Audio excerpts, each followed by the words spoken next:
അതെ mister bodyguard, എനിക്കും എൻ്റെ പന്നിക്കും കുറച്ച് കാര്യങ്ങൾ പേഴ്സണലായി സംസാരിക്കാനുണ്ട്. സോ ഒന്ന് പോയി തന്നിരുന്നെങ്കിൽ സൗകര്യമായിരുന്നു. Okay madam, as your wish. അതെ, നിനക്ക് വന്നപാടെ വീട്ടിൽ പോയിക്കൂടെ? വെറുതെ എന്താണെന്ന് ഞാൻ നിന്റെ അച്ഛനും അമ്മനെ ബുദ്ധിമുട്ടിക്കണേ. അവർ നിന്നെ കാണാതെ ടെൻഷൻ അടിക്കൂലേ? ഇവിടെ വെറുതെ വേണ്ടാതെ എന്നെ തന്നെ എന്തെന്നെ നീ ഇങ്ങനെ അനുഭവിപ്പിക്കുന്നേ? അവരും കൂടെ കുറച്ച് അനുഭവിച്ചോട്ടെ എൻ്റെ ബുദ്ധിമുട്ട്. അതെ, ഞാൻ നിന്നോട് പണ്ടേ പറഞ്ഞു, എനിക്ക് നിന്റെ മേലെ താല്പര്യം ഒട്ടും തന്നെയില്ല. നിന്നെ എനിക്ക് എൻ്റെ സ്വന്തം പെങ്ങളെപ്പോലെ കാണാനേ പറ്റുള്ളൂ, അതായത് കൂക്കിയെ പോലെ കാണാനേ പറ്റുള്ളൂ. അല്ലാതെ നിന്നെ പ്രേമിക്കാനൊന്നും എന്നെ കൊണ്ട് പറ്റത്തില്ല. അത് ഞാൻ നിന്നോട് ആദ്യമേ പറഞ്ഞില്ലേ. പിന്നെ ഒരു നാണമില്ലാതെ എൻ്റെ പുറകെ നടക്കുന്ന നിന്റെ പുലിക്കെട്ടി അപാരം തന്നെ. ഇനി ഇങ്ങനെ നിനക്ക് നിന്റെ വീട്ടിൽ കയറിപ്പോക്കൂടെ? നീ വന്നിട്ടുണ്ടെങ്കിൽ ഞാൻ അങ്ങോട്ടേക്ക് എന്തായാലും വരില്ല. എന്നാലും എൻ്റെ ഒരു സമാധാനത്തിന് വീട്ടിലേക്ക് തന്നെ പോണേ. ബണ്ണി ഇങ്ങനെയൊക്കെ പറഞ്ഞ് എന്നെ കൂടെ വിഷമിപ്പിക്കാതെ. ഞാൻ 1.5 വർഷത്തിന് ശേഷം ബണ്ണിയും വീട്ടുകാരെ ഒന്നും കാണാതിരുന്നിട്ട് ആദ്യം കാണാനായി ഓടി കൊതിച്ചു വന്നത് എൻ്റെ ബണ്ണിയെ കാണാനാ. എന്നിട്ട് ബണ്ണി എന്നോട് പോവാൻ പറഞ്ഞു. അതെനിക്ക് എന്ത് വിഷമമുണ്ടാകും? ഞാൻ അറിഞ്ഞു ഇന്ന് കുട്ടിക്ക് ബ്ലൈൻഡ് ഡേറ്റുള്ള കാര്യമില്ലേ. അവൾക്കടക്കം ബ്ലൈൻഡ് ഡേറ്റ് ഉണ്ട്. എന്നിട്ട് എന്നെ ഡേറ്റ് ചെയ്യാൻ ബണ്ണിക്ക് എന്തെങ്കിലും തോന്നുമോ? സ്വന്തം നിങ്ങളെ കെട്ടിച്ചിടാൻ നിൽക്കുന്നു എന്നാൽ സ്വയം ഒന്ന് കെട്ടാൻ തോന്നിക്കൂടെ മനുഷ്യൻ നിങ്ങൾക്ക്? എൻ്റെ പൊന്നു മയൂക്കി, വെറുതെ അല്ല കൂക്കി നിന്റെ ചേച്ചിയൊക്കെ നിന്നെ ക്ലാരേന്ന് വിളിക്കുന്നത്. കാരണം തലയ്ക്കകത്ത് ഒരു തുള്ളി വെള്ളമില്ലല്ലോ. എടി പൊട്ടി, നിന്നെ പേടിച്ചിട്ടാണ് ഞാൻ ഇവിടെ കല്യാണമേ കഴിക്കാതിരിക്കുന്നത്. നിന്നോട് ഞാൻ എത്ര തവണ പറഞ്ഞു എനിക്ക് നിന്നെ ഇഷ്ടമല്ല അല്ല അല്ല.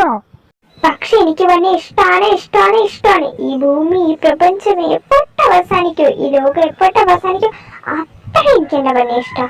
പ്ലീസ് ബണ്ണി, എന്നെ ഇഷ്ടമല്ലാന്ന് മാത്രം പറയല്ലേ. എൻ്റെ പൊന്നു ക്ലാരെ, നീ ഇപ്പൊ ഒന്ന് വീട്ടിൽ പോ. നിനക്ക് കൂക്കിക്ക് ബ്ലൈൻഡ് ഡേറ്റുള്ള കാര്യം അറിയാലോ. ഈ പണിയൊക്കെ ഇവിടെ നിന്ന് തീർത്തിട്ട് അവളെ കോളേജിലേക്ക് പിക്ക് ചെയ്യാനായിട്ട് പോകണം. പിക്ക് ചെയ്യാനായിട്ട് പോയിട്ട് അവളെ ആ ബ്ലൈൻഡ് ഡേറ്റ് നടക്കുന്ന സ്ഥലത്ത് കൊണ്ടുപോകണം. സ്ഥലത്ത് കൊണ്ടുപോയിട്ട് ആ മുതലിന് അതേപടി തിരിച്ച് വീട്ടിൽ എത്തിക്കണം. ഇതെനിക്ക് അച്ഛൻ തന്ന പണിയാണ്. അതൊക്കെ ചെയ്തു കഴിഞ്ഞിട്ട് നമുക്ക് സ്വസ്ഥമായിട്ട് പിന്നീട് എപ്പോഴെങ്കിലും നിന്നെ കെട്ടണോ വേണ്ടോ എന്നൊക്കെ നമുക്ക് തീരുമാനിക്കാം. ഇപ്പൊ ദയവ് ചെയ്ത് നീ ഒന്ന് പോ. അയ്യയുടെ മനമേ, അതങ്ങ് മനസ്സിൽ വെച്ചാൽ മതി. ജീവിക്കാനെങ്കിലും ചവണെങ്കിലും ഒരുമിച്ച് മതി. അതെ, ഞാനും ബണ്ണിയുടെ കൂടെ വരും. കൂക്കിക്കല്ലേ ബ്ലൈൻഡ് ഡേറ്റ്. ബണ്ണി എന്തിനാണ് പോയിരിക്കുന്നത്? ഞാനും ബണ്ണി വരാം. ബണ്ണിക്ക് അമ്മടിയിട്ട് ഞാൻ വന്നാൽ പോയി. നമ്മൾ ഒരുമിച്ച് പോയാൽ മതി. അത് എനിക്ക് ഇന്ന് വീട്ടിൽ കൊണ്ടുപോയി വിട്ടിട്ട് ബണ്ണിന്റെ വീട്ടിൽ പോയാൽ മതി. ഇവളെ സ്വസ്ഥായിരിക്കാൻ മനുഷ്യനെ ഒരിക്കലും സമ്മതിക്കില്ല. എൻ്റെ ക്ലാരെ, നീ ഒരു കാര്യം ചെയ്. എന്തായാലും ഞാൻ പോണം. ഇവിടെ 2-3 ഫയൽ കൂടി കറക്ഷൻ ചെയ്ത് കഴിഞ്ഞാൽ നമുക്ക് പോവാം. നീ ഇപ്പം തന്നെ വേഗം പോയി കാറിൽ കയറി സേഫ് ആയിട്ടിരുന്നു. നിന്റെ പെട്ടിയും പാട്ടയൊക്കെ ഉണ്ടാവുമല്ലോ, അതിനെയും കാറിൽ കയറ്റി വെച്ചോ. എന്തായാലും നിന്നെ കൊണ്ട് വിടാനല്ലോ. അതൊക്കെ ചെയ്ത് കഴിയുമ്പോഴത്തേക്ക് ഞാൻ താഴെ വരാം. എന്നിട്ട് നമുക്ക് 2 പേർക്കും കൂടെ കുക്കിയുടെ കോളേജിലേക്ക് പോകും. അതിൻ്റെ ഡേറ്റ് നടക്കുന്ന സ്ഥലത്തേക്ക് പോവാം. ഓക്കെ? അങ്ങനെ വഴിക്കുവാണ്ടി. അതെ, എന്റെ പൊന്നു ബണ്ണി, ഈ ഫയലൊക്കെ കറക്ഷൻ ചെയ്ത് കൊടുത്തിട്ട് വേഗമായോ. ഞാൻ കാറിന്റെ അവിടെ ഉണ്ടാവും കേട്ടോ. ഇവളെയൊക്കെ ഞാൻ എങ്ങനെ പറഞ്ഞ് മനസ്സിലാക്കാനാണ് എൻ്റെ പൊന്നു കർത്താവേ. അല്ല, ഇവളോട് എങ്ങനെ ഞാൻ ഇനിയിപ്പോൾ ജാൻവിയുടെ കാര്യം പറയും? ഇവളെ ഇനിയിപ്പോൾ എന്നെ കൊന്ന് ചവടക്ക് നിർത്തും അതെങ്ങാനും പറഞ്ഞ. ഇവളെ വെച്ച് കമ്പയർ ചെയ്യുമ്പോൾ ജാൻവിക്ക് കുറച്ച് അടക്കൊതുക്കൊക്കെ ഉണ്ട്. അതുകൊണ്ട് സഹിക്കാം. വെറുതെ എല്ലാം അവളെ തന്നെ കണ്ടുപിടിച്ചത്. അമ്മയെ അടക്കി പിടിക്കാത്ത ഒരു മരുമോളെ ആയിരിക്കും അമ്മയുടെ സാങ്കല്പികം. രണ്ടിൻ്റെ ഇടയിൽപ്പെട്ട് ഞാൻ ചാവാതിരുന്നതിൻ്റെ അത്രയും നല്ലത്. കുക്കിയുടെ ആരെങ്കിലും ആദ്യം നടന്നു കിട്ടിയാൽ മതിയായിരുന്നു. എന്നും പറയാം, എന്നാൽ കുറച്ച് സാഡ് ആയിട്ടുള്ള ഒരു ന്യൂസ് ഉണ്ട്. എന്താണെന്ന് കൂടെ അറിയണ്ടേ? അതെ, എന്റെ അനിയത്തുണ്ടല്ലോ മയൂക, നമ്മുടെ ക്ലാരസ്. ക്ലാര എത്തിയിട്ടുണ്ട്. സസ്പെൻഷനാ, ഡിസ്മിസും കൂടി ഉണ്ടെന്നാ കേട്ടത്. തല്ലുണ്ടാക്കി വന്നതാണ്. വന്നപാടെ അവൾ നിന്റെ ഏട്ടന്റെ ക്യാബിനിലേക്കാ ചെന്ന് കയറിയിരിക്കുന്നത്, കമ്പനിയിലേക്ക്. നിന്റെ ഏട്ടൻ എന്നെ ഇപ്പൊ വിളിച്ചിട്ട് അവന്റെ അവസ്ഥ അവനല്ലേ പറയാൻ പറ്റുള്ളൂ. വീട്ടുകാരോട് പറഞ്ഞിട്ടും കാര്യമില്ല. എത്ര നാൾ അവളെ നാടോടിച്ചു വിട്ടു. എന്നിട്ട് അവളുടെ പ്രാന്ത് മാത്രം പോയിട്ടുണ്ടോ? അവൾ വന്നിട്ടുണ്ട്. വന്നവടി നിന്നെ വിളിക്കാനായിട്ട് വരുന്ന സമയത്ത് അവളും കൂടെ ഉണ്ടാവും. അപ്പൊ എന്റെ ഏട്ടനോട് പറഞ്ഞിട്ടേ അവളെ എങ്ങനെയെങ്കിലും അവിടെ നിന്ന് ഒഴിപ്പിച്ചു തരാനാ റിക്വസ്റ്റ്. അപ്പൊ അതിനെന്താണെന്ന് വെച്ചാൽ കുക്കുവാവയുടെ തലച്ചോറ് പ്രവർത്തിക്കണം. അതുകൊണ്ട് പറഞ്ഞതേ ഉള്ളൂ. പാവ ഏട്ടൻ. അവൻ അവളുടെ ഈ പെട്ട് കുടുങ്ങിയിട്ടുണ്ടാവും. അവളെ പറഞ്ഞിട്ടും കാര്യമില്ല, അവൾക്ക് അത്രയ്ക്ക് ഇഷ്ടമായിട്ടില്ലേ. പക്ഷെ അവളുടെയും അല്ല അവന്റെയും ജാൻവിയുടെയും എൻഗേജ്മെന്റ് നടക്കാൻ പോണ വിവരം എങ്ങനെ അറിഞ്ഞ ക്ലാര എന്ത് റിയാക്ട് ചെയ്യുമെന്ന് ആലോചിച്ചിട്ടാ എന്റെ ടെൻഷൻ. അവള് വന്നതൊന്നും കുഴപ്പമില്ല, പക്ഷെ ഇതറിയുമ്പോഴേ അവളുടെ ഹൃദയം പൊട്ടിപ്പോവും. പിന്നെ മമ്മിയെ പറഞ്ഞിട്ടറിയില്ലല്ലോ, മമ്മിക്ക് പറ്റിയ മരുമോളെയല്ലേ സെലക്ട് ചെയ്യൂ. എന്തായാലും ഇപ്പൊ ഇങ്ങനെ ഇത് പോട്ടെന്ന് വിചാരിക്കാം. എന്റെ കാര്യത്തിലൊരു തീരുമാനം ഉണ്ടാക്കണമെങ്കിൽ നിന്റെ ഏട്ടൻ എന്നെ കൊല്ലുമായിരിക്കും മിക്കവാറും. എന്റെ ഏട്ടനുള്ളതാണ് എന്റെ ഏക ധൈര്യം. കുക്കി, നീ നിന്റെ ഫാമിലിയുടെ ഏറ്റവും ഇളയതായതുകൊണ്ട് എല്ലാവരുടെ കണ്ണിലൊന്നും പിന്നെ അവരുടെയൊക്കെ വീക്ക്നെസ് ആയതുകൊണ്ട് മാത്രം ഞാൻ ചോദിക്കുക. അവള് ഞങ്ങളുടെ അനിയത്തിയ, ഏറ്റവും ചെറുത്. അവള് ഞങ്ങളുടെ വീക്ക്നെസ് അല്ലേ, അതുകൊണ്ട. ഉറപ്പായും അവൾക്ക് കുഞ്ഞിലേ മുതൽ അവന് ഭയങ്കര ഇഷ്ടമാണ്. ഇതറിഞ്ഞ എന്തായാലും അവള് ഹൃദയം പൊട്ടി ചാവൂന്നറിയില്ല. ചാവാനൊന്നും പോകുന്നില്ല, പക്ഷെ എന്തായാലും വേദനിക്കും. അപ്പോ നിന്റെ ഏട്ടന് ഒരിക്കലും അവളെ അക്സെപ്റ്റ് ചെയ്യാൻ പറ്റില്ലെന്ന് അത്രയ്ക്ക് ഉറപ്പായിട്ടാണോ ഇപ്പോ ഇങ്ങനൊരു ഡിസിഷൻ എടുത്തത്? ഒന്നുകൂടെ ആലോചിച്ചാൽ. ആരാലോചിക്കാൻ, എവിടെന്ന് ആലോചിക്കാൻ? അവനോട് ചോദിച്ചു, നിനക്കൊരു കല്യാണം കഴിക്കാൻ പറ്റുമോ? എനിക്ക് പേരക്കുട്ടികളെ ഉണ്ടാക്കി തന്നു നമ്മുടെ സ്വത്തിന് പൂർവിക അവകാശികളെ ഉണ്ടാക്കി തരാൻ പറ്റുമെന്ന് അമ്മ ചോദിച്ചു. അതിന് അമ്മയാണ്, നിനക്കൊക്കെ തോന്നണ്ടേ പ്രായപൂർത്തിയായ ഒരു മനുണ്ടെ കെട്ടിച്ചയക്കണമെന്ന് അവനും ചോദിച്ചു. അപ്പൊ അമ്മ, നിനക്ക് എന്തായാലും മയൂക ഇഷ്ടമല്ലല്ലോ, പിന്നെ അവള് കാനഡയിൽ നിന്ന് തിരിച്ചു വരുമ്പോൾ എന്തായാലും അവൾക്ക് ഈ സ്നേഹം ഉണ്ടാവണമെന്ന് നിർബന്ധമില്ല. അതുകൊണ്ട് അമ്മയ്ക്ക് പറ്റിയൊരു അടക്കം ഒതുക്കുള്ള മരുമോളെ ഞാനായിട്ട് കണ്ടുപിടിക്കും, അവളെ നീ കെട്ടണം, അത്രേ പറഞ്ഞുള്ളൂ. പിന്നെ അമ്മയുടെ പെറ്റാണല്ലോ ജാൻവി, അപ്പൊ അവളെ തന്നെ അമ്മ സെലക്ട് ചെയ്തു. അങ്ങനെ അവനെ കൊണ്ട് കെട്ടിപ്പിക്കാനും പ്ലാൻ ചെയ്തു. അങ്ങനെയാണ് ഇതുങ്ങളുടെ രണ്ടിന്റെ എൻഗേജ്മെന്റ് ഇപ്പൊ നടത്തുന്നത്. അവളെ ആലോചിക്കുമ്പോൾ എനിക്കും ഭയങ്കര വിഷമമുണ്ട്. കാരണം മയൂക കുഞ്ഞിനേ മുതൽ അവന്റെ പുറകെ നടന്നിട്ട് വെട്ടുപോത്തിനെ പോലെ നിന്നു കൊടുക്കുക അവളെല്ലാത്തിനും. വാതുറന്നെല്ലാം തുറന്നു പറഞ്ഞിട്ടേ അവന് ഒരിക്കലും അവളെ പോലെ ഒരു ക്യാരക്ടർ അക്സെപ്റ്റ് ചെയ്യാനേ പറ്റില്ല എന്ന് 100% അവന് ഉറപ്പായിട്ടാ. ജാൻവിയെങ്കിലും കല്യാണം കഴിക്കാൻ അവൻ സമ്മതിച്ചു.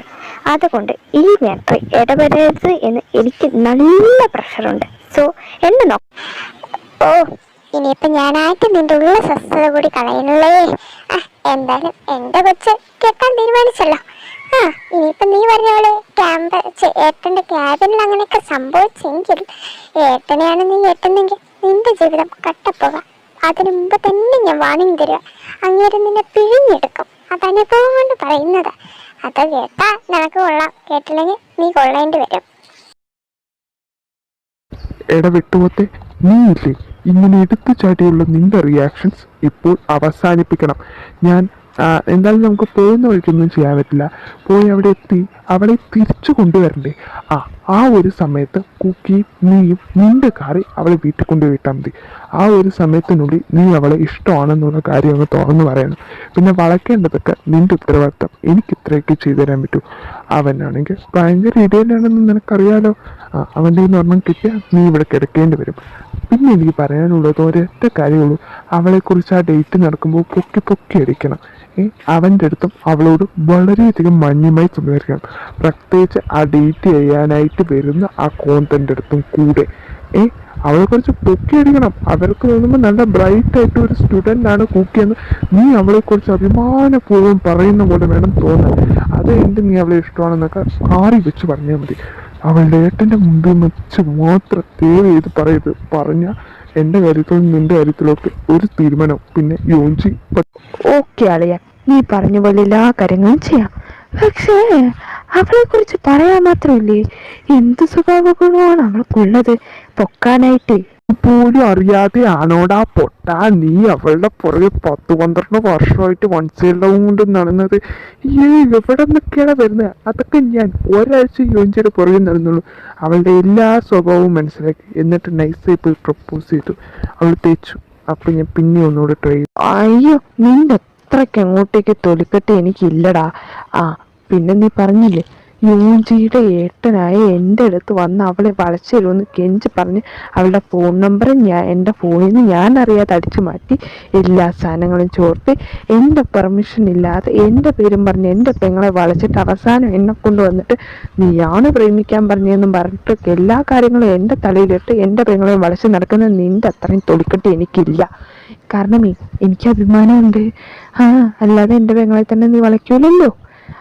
പിന്നെ അവളുടെ കൂത്തര സ്വഭാവമാണ് എനിക്കിഷ്ടം, അത്രേ ഉള്ളൂ. ഏത് പെണ്ണിന്റെ കൂതറ സ്വഭാവമാണ് മിസ്റ്റർ പ്രൊഫസറിന് ഇഷ്ടപ്പെട്ടത്? എൻ്റെ പൊന്നു ചേട്ടനോട് എനിക്കൊന്നേ പറയാനുള്ളൂ. വിട്ടുപോത്തെ, നിനക്ക് നിന്റെ പെങ്ങളെ ഒന്ന് അടക്കിയും മെറുക്കിയേക്കും വളർത്തിക്കൂടെ? ഒന്നുമില്ലെങ്കിൽ ഒരു പ്രൊഫസർ അല്ലേടാ നീ. നിന്റെ ഇളയ സഹോദരി മയൂക്കി ഉണ്ടല്ലോ, ഇന്ന് സസ്പെൻഷനും ഡിസ്മിസും ഒരുമിച്ച് വാങ്ങിച്ചിട്ട് വന്നു കാനഡയിൽ നിന്ന്. നേരെ എൻ്റെ ക്യാബിനിലേക്കാണ് വന്നത്. ദേ ഇപ്പോൾ കൂക്കിയുടെ ബ്ലൈൻഡ് ഡേറ്റിന് അവളും കൂടെ വരുമെന്ന് പറഞ്ഞ് എൻ്റെ കാറിൽ കയറി ഇരിക്കുന്നുണ്ട്. കൂക്കിക്ക് ഡേറ്റ് നടക്കുന്ന സ്ഥലത്ത് ജാൻവിയും കൂടെ ഉണ്ട്, അവളും കൂടെ വരും. പിന്നെ അവളെങ്ങാനും ഇതുങ്ങൾ രണ്ടും കൂടെ നേരിട്ട് കണ്ടാൽ പിന്നെ യുദ്ധമായിരിക്കും. മയൂകയ്ക്കാണെങ്കിൽ ജാൻവി ആരാണെന്ന് പോലും അറിഞ്ഞൂടാ, പക്ഷെ ജാൻവിക്ക് മയൂകയെ നന്നായിട്ടറിയാം. ഇതെങ്ങാനും എൻ്റെ മമ്മി അറിഞ്ഞാൽ പിന്നെ എന്നെയും കൂക്കിനെയും ഒരൊറ്റ കുഴിയിലിട്ട് മൂടും. പിന്നെയോ അവള് പിന്നെ ലിറ്റിൽ ഹാർട്ട് ആയതുകൊണ്ട് എങ്ങനെയെങ്കിലും രക്ഷപ്പെട്ടെന്ന് വരും. പക്ഷെ എൻ്റെ കാര്യം അങ്ങനെയല്ല, എനിക്ക് കുറച്ചു കാലം കൂടെ ജീവനോടെ ഇരിക്കാൻ ആഗ്രഹമുണ്ട്. അതുകൊണ്ട് പറയാം, എങ്ങനെയെങ്കിലും ആ സാധനത്തിനെ ഒന്ന് വിളിച്ചിട്ട് പോയി തരാൻ പറ്റുമോ? Oh my God, my death is soon. ഇത് അവളെങ്ങനെയാണ് ഇവിടെ എത്തിയത്? എന്നിട്ട് എന്നോടൊരു വാക്കൊരൊറ്റ മനുഷ്യനും പറഞ്ഞില്ല. ഈ സമയത്ത് അവൾ ഇവിടെ എങ്ങാനും ഉണ്ടെങ്കിൽ നിന്റെയും ജാൻവിയുടെയും കാര്യത്തിൽ അവൾ ഒരു തീരുമാനം പ്രത്യേകിച്ചുണ്ടാക്കി തരും. ഒരു കാര്യം ചെയ്യും, അവളെ എന്തായാലും മയ്യൂക്ക് പിന്തിരിക്കാൻ പറ്റില്ല. അപ്പോൾ ഞാനും ഇവനും യോം ചെയ്യുന്ന വീട്ടിൽ വിടാം. ഞങ്ങൾ രണ്ടുപേരും കൂടെ നിന്റെ അനിയത്തിയുടെ ബ്ലൈൻഡ് ഡേറ്റിന് വരാം. അപ്പോൾ മയ്യൂക്കിയും വരട്ടെ. അവളെ ഞങ്ങൾ രണ്ടുപേരും എങ്ങനെയെങ്കിലും മാനേജ് ചെയ്യാം. പിന്നെ നിനക്ക് ജാൻവി മാനേജ് ചെയ്യാൻ പറ്റുള്ളൂ. കൂക്കിൻ്റെ വഴിക്ക് പോട്ടെ. അതല്ലേ നമുക്ക് എല്ലാവർക്കും കൂടി നല്ലത്. ഇപ്പം മയ്യൂക്ക് വീട്ടിലേക്ക് തിരിച്ചു പറഞ്ഞയച്ചു എന്ന് വെച്ചാൽ അവൾ അവിടെ പോയി ചണ്ടയുണ്ടാക്കും.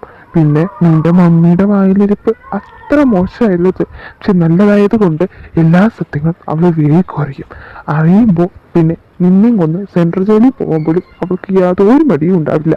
അതുകൊണ്ട് നമുക്ക് ഈ ഒരു പ്ലാനിങ് അങ്ങ് മുൻപോട്ടേക്ക് പോവാം. വേറൊരു വഴിയില്ലാതായിപ്പോയി. ഈ അടുത്ത കാലത്ത് എനിക്ക് അവളുടെ കയ്യിൽ നിന്ന് ഒരു മോചനം ഇല്ലല്ലോ ഈശ്വരാ. ഹായ്, എക്സ്ക്യൂസ് മീ, ഇത് ഇദ്വീപിന്റെ കാറല്ലേ? താൻ നമ്മുടെ പ്രണവ് സാറിന്റെ അനിയത്തിയല്ലേ? ഇവിടെ എന്താ, എപ്പോ കാനഡയിൽ നിന്ന് വന്നു? ഹായ്, പക്ഷേ എനിക്ക് ആളാരാണെന്ന് മനസ്സിലായില്ല. ബട്ട് എങ്ങനെ അറിയാം? എന്റെ ഏട്ടനെ എങ്ങനെ അറിയാം? അതല്ല, ബണ്ണിനെ എങ്ങനെ അറിയാം? ഇതെന്തൊരു ചോദ്യ? ഞാനാണെന്നറിയില്ലായിരിക്കും അല്ലേ. ഞാനും മയൂകയുടെ ഏട്ടനും ഒരേ സെക്ഷനിലാണ് വർക്ക് ചെയ്യുന്നത്. അപ്പോൾ ഏട്ടൻ പറഞ്ഞിട്ടുണ്ട് തനിക്ക് ഇങ്ങനെ ഒരു കുഞ്ഞു കാന്താരിയായ അനീതി ഉണ്ടത്. അങ്ങനെ എനിക്ക് തന്നെ കുറിച്ചറിയാം. പിന്നെ ഇദ്വൈത്, അവനും ഞാനും എങ്ങനെ അറിയാന്ന് വെച്ചാൽ അത് അവൻ്റെ റീസെൻ്റായിട്ട് എൻഗേജ്മെന്റ് നടന്നതായിരുന്നല്ലോ. അത് പക്ഷെ എന്തോ അവനൊരു ആക്സിഡന്റ് സംഭവിക്കാൻ പോയപ്പോൾ അതൊന്ന് മുടങ്ങി. അങ്ങനെ എനിക്ക് ഇദ്വൈതിനെ അറിയാം. ഇദ്വൈതിൻ്റെയും ജാൻവിയുടെയും ആയിരുന്നു എൻഗേജ്മെന്റ്. അവരുടെ കസിൻസ് ആണല്ലോ. അങ്ങനെ എനിക്ക് ജാൻവി എൻ്റെ ബെസ്റ്റ് ഫ്രണ്ട് ആട്ടോ. അവളുടെ ഇതിന് പോയതാ. അപ്പോഴാണ് മനസ്സിലായത് ഇദ്വൈതും കൂടെയാണ്. അങ്ങനെ എനിക്ക് രണ്ട് ഫാമിലിയെ നന്നായിട്ട് അറിയാം. അല്ല, മോളെന്താ ഇദ്വൈതിൻ്റെ കൂടെ? ഇദ്വൈതിന്റെയും ജാൻവിയുടെയും എൻഗേജ്മെന്റോ? എനിക്ക് അതധികം ക്ലിക്കായില്ല. എന്താ നിങ്ങൾ ഉദ്ദേശിച്ചത്? ഇതെന്താ മയൂക്ക നീ ഇങ്ങനെയൊക്കെ പറയുന്നത്? മയൂക്കയ്ക്ക് കുറച്ച് കള്ളത്തരം കുട്ടികളെയും കൂടുതലാണെന്ന് സാറ് പറഞ്ഞറിയാം. പക്ഷെ ഇത്രയ്ക്ക് അങ്ങോട്ടേക്ക് പ്രതീക്ഷിച്ചില്ല. നിങ്ങൾ ഭയങ്കര ഫ്രണ്ട്ലി ആയിട്ടുള്ള ഫാമിലി അല്ലേ. പിന്നെ എൻ്റെ പേര് പറയാൻ പറഞ്ഞു, ലുവ മീൻസ് എന്നാണ് എല്ലാവരും വിളിക്കുന്നത്. ആ എൻഗേജ്മെന്റ് മുടങ്ങിപ്പോയായിരുന്നു. ഒരാഴ്ച കൂടി കഴിഞ്ഞാൽ അത് വീണ്ടും ഉണ്ടാവുന്ന ജാൻവി പറഞ്ഞത്. പിന്നെ അവർക്കും ഇദ്വൈതിനെ ഭയങ്കര ഇഷ്ടമാണല്ലോ. നീ എന്താ ആ എൻഗേജ്മെന്റിനെ കുറിച്ച് അറിഞ്ഞില്ല? അങ്ങനെയൊന്നുമില്ല.